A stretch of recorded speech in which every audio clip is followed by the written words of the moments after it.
여러분 안녕하십니까? 뉴스투데이 제주입니다. 제2공항 추진 과정의 문제가 도의회에서 쟁점이 됐습니다. 제주도가 제2공항과 관련해 공수표를 남발하면서 행정불신을 자초하고 있다는 지적이 따랐습니다. 김현선 기자의 보도입니다. 제2공항 예비 타당성 조사를 6개월 안에 마치겠다는 원희룡 지사의 발언이 도의회에서 도마에 올랐습니다.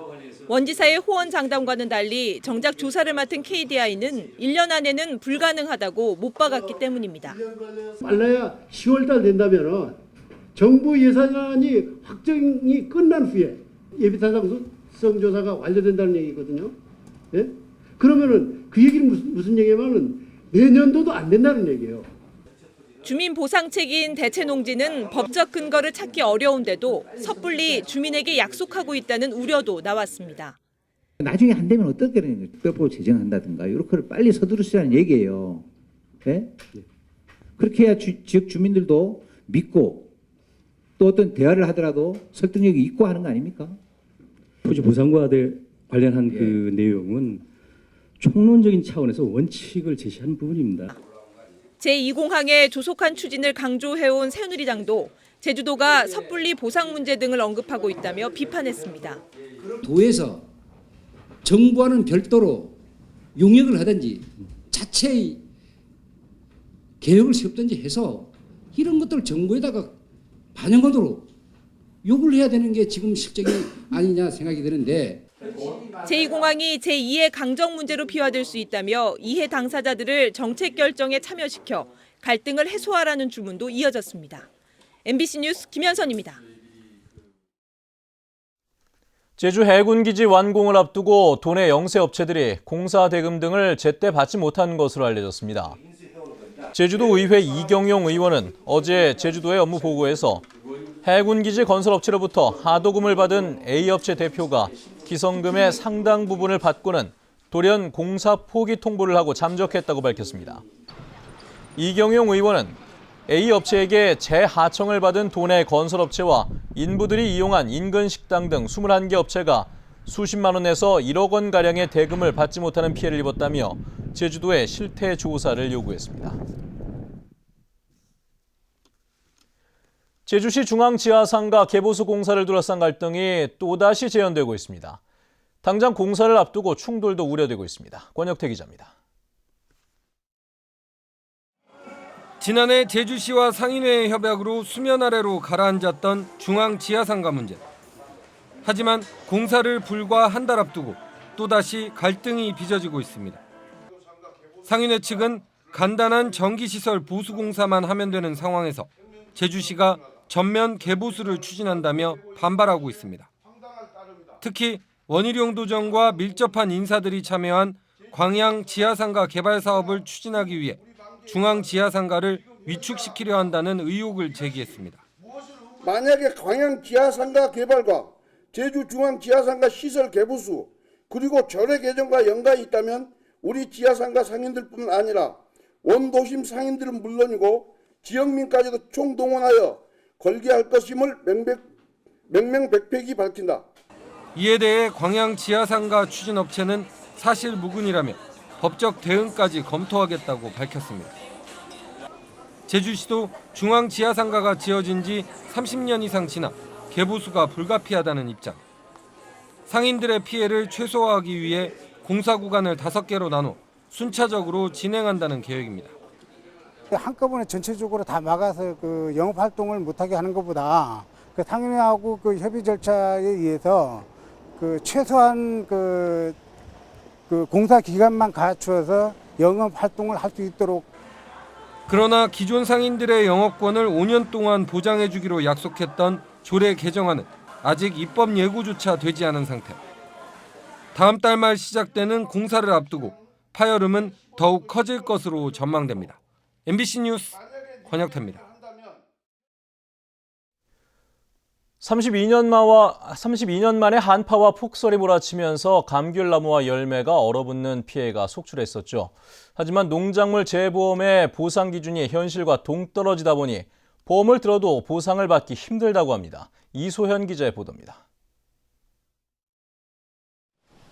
감귤나무에 썩은 감귤들이 잔뜩 매달려 있습니다. 지난달 한파와 폭설로 감귤나무가 얼어버린 겁니다.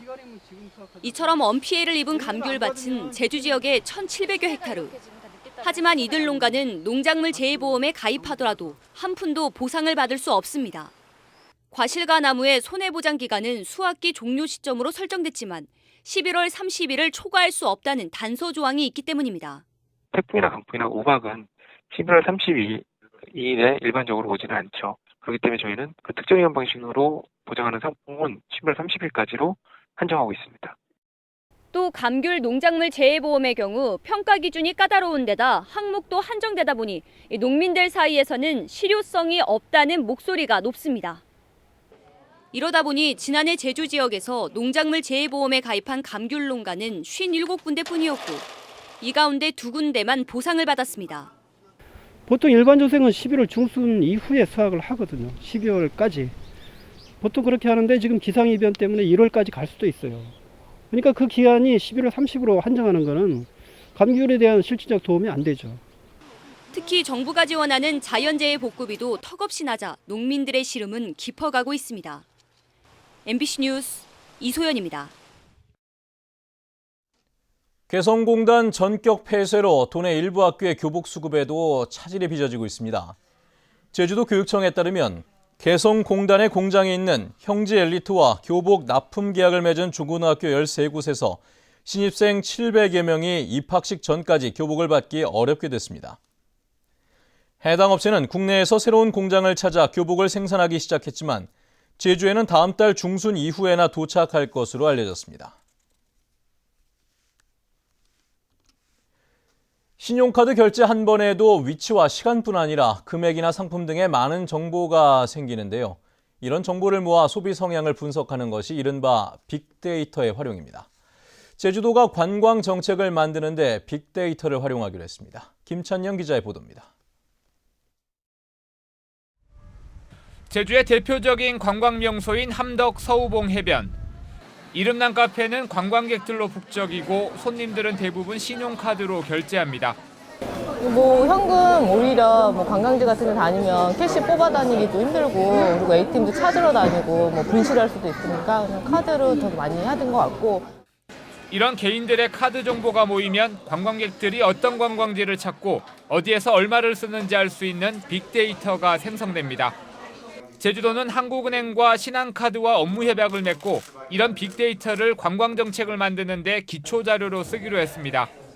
한국은행은 신한카드가 제공한 회원 2,200만 명의 거래 정보를 바탕으로 관광객들의 소비 성향을 분석합니다. 실제 거래 내역이 기초자료로 쓰이다 보니 설문조사로 진행됐던 분석보다 정확도가 훨씬 높아집니다. 도민과 관광객을 좀 분리해서 볼 수 있다는 거고요. 제주도 내에서도 이제 구체적으로 어떤 지역에서 도내 어떤 지역에서 어떤 업종으로 이제 사용을 하고 있는지 좀 더 구체적으로 나올 수 있을 것 같습니다. 제주도는 최근 3년 동안 제주를 방문한 관광객들의 소비 패턴을 분석해 오는 6월 공식 발표하고 관광 정책에 반영하겠다고 밝혔습니다. MBC 뉴스 김찬현입니다. 검찰이 총선 예비 후보의 선거법 위반 혐의와 관련해 압수수색을 벌였습니다. 제주지방검찰청은 지난 19일 제주시 갑선거구에 새누리당 후보 A씨가 이사장을 맡고 있는 사단법인 사무실과 법인 소유 차량을 압수수색해 컴퓨터와 관련 서류 등을 확보했다고 밝혔습니다. 검찰은 지난달 선관위가 A씨의 친족이 지역단체에 찬조금을 전달했다며 고발함에 따라 공직선거법 위반 혐의로 수사를 진행해왔습니다.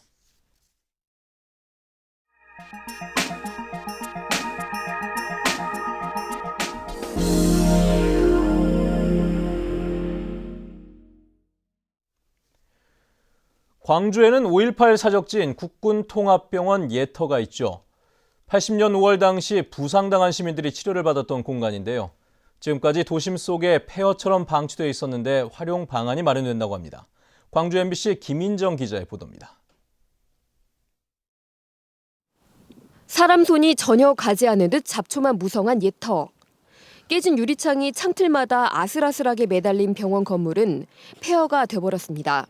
5.18 민주화운동 사적지 제23호로 지정되어 있는 곳입니다. 그런데 이렇게 와서 보면 아시겠지만은 사적지임에도 불구하고 관리가 전혀 안 되고 있습니다. 국궁병원이 한평으로 옮겨간 뒤 10년간 활용안을 찾지 못해서입니다. 건물 내부에는 이렇게 최근에 버려진 걸로 보이는 쓰레기도 상당수 발견이 되고 있는데요. 일반인 수리비 통제되고 있다고는 하지만 사실상 거의 방치되고 있는 겁니다. 역사적 의미가 큰 공간이 도심 속 흉물이 되며 우범지대로 변질되자 광주시도 제대로 된 활용안 찾기에 나섰습니다. 국가폭력 피해자를 위한 치유 공간, 어린이 역사 교육관 등을 만드는 방안이 유력하게 검토되고 있습니다. 5월 단체는 일단 남는 부지는 시민공원으로 개방하는 안을 건의 중입니다. 5월 당사자들 또는 가족들 또 더 나아가서 국가폭력에 희생받았던 사람들 또 더 나아가서 지역사회에서도 우리가 배려받고 해야 될 분들에 대한 치유의 공간이 됐으면 좋겠다.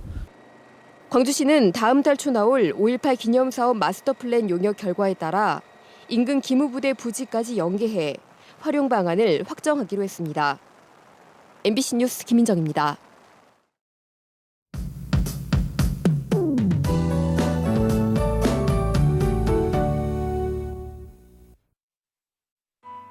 네, 올해도 어김없이 봄을 시샘하는 꽃샘추위가 찾아왔습니다. 이 아침 출근길 찬바람까지 강하게 불면서 체감온도를 끌어내리고 있는데요. 집에서 나오실 땐 다시 따뜻한 겨울 외투를 챙기셔야겠습니다. 이번 추위는 내일 아침 절정을 보이겠고요. 곳에 따라 서리가 내릴 가능성이 있어 이 농작물 피해 없도록 유의하셔야겠습니다. 다음은 자세한 지역별 날씨입니다. 네, 현재 북부 지역의 기온 0도까지 떨어져 있는데요. 바람 때문에 체감온도는 영하권을 보이고 있습니다. 서부 지역의 기온 종일 3도 안팎에 머물겠고요. 현재 남원의 기온 1도, 안덕과 서기 3도, 낮 기온은 6도 내외가 예상됩니다. 네, 동부 지역은 어제보다 4도가량 낮은 기온을 유지하겠습니다.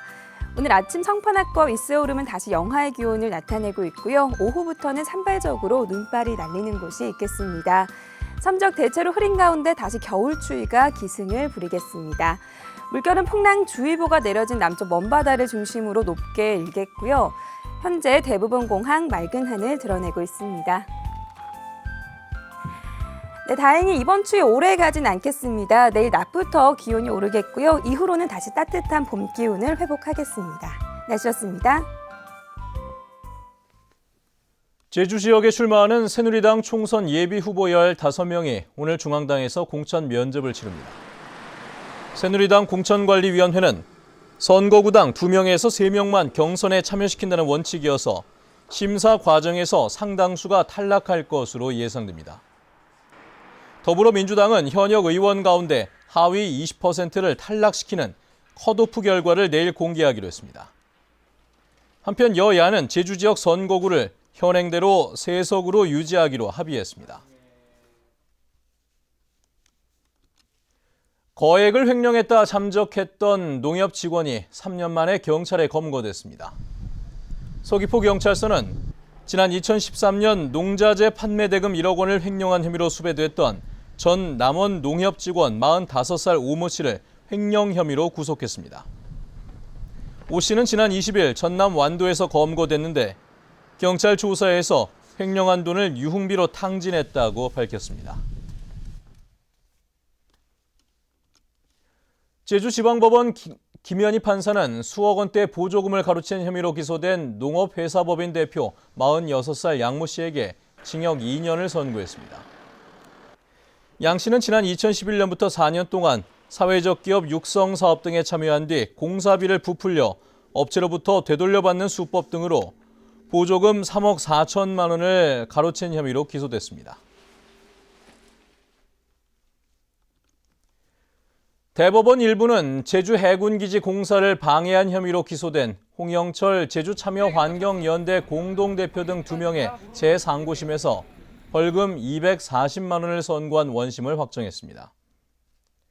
홍 씨 등은 지난 2012년 서귀포시 민군복합형 관광미항 공사 현장에서 사업부지 경계 바깥에서 공사가 진행됐다며 35분 동안 골재 투하 작업을 막은 혐의로 기소됐었습니다.